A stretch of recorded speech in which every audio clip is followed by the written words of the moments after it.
సాయి వచనాలు. నా స్థానం షిరిడి మాత్రమే కాదు, నేను దేశకాలాన వచ్చినున్ని.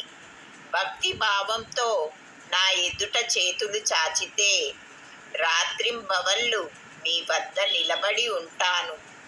కంఠం వరకు కష్టాలలో మునిగి ఉన్నా, మహా దుఃఖంలో చిక్కుకున్నా, ద్వారకామాయి మసీదు మెట్లు ఎక్కిన వారు సుఖశాంతులను పొందుతారు.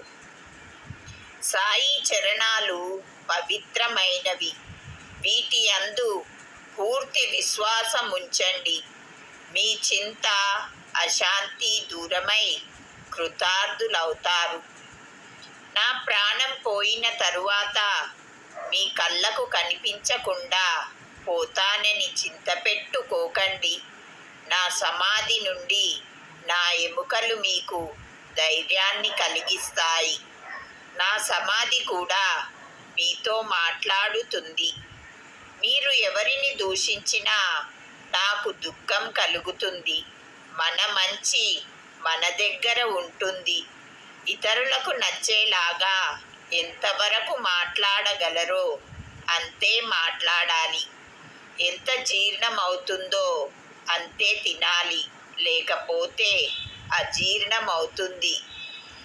నేను భక్తులకు అంకితుణ్ణి, వారి వెన్నంటే ఉంటాను.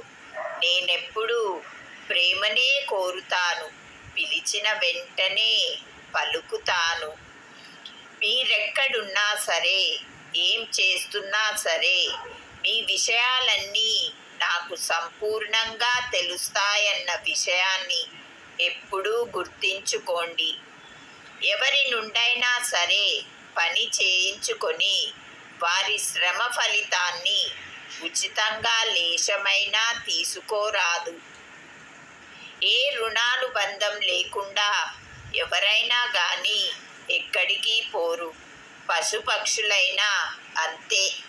ఎవరైనా ఏదైనా అడిగితే నానా మాటలు అని తరమకండి. ఎవరైనా 100 మాటలన్నా సరే కటువుగా జవాబివ్వకండి. సహనం వహిస్తే అపారమైన సుఖం కలుగుతుంది.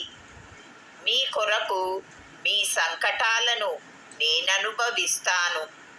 నాకెవరన్నా 1 ఇస్తే నేను వారికి 100 రెట్లు ఇస్తాను. ఓం శ్రీ సాయినాథాయ నమః.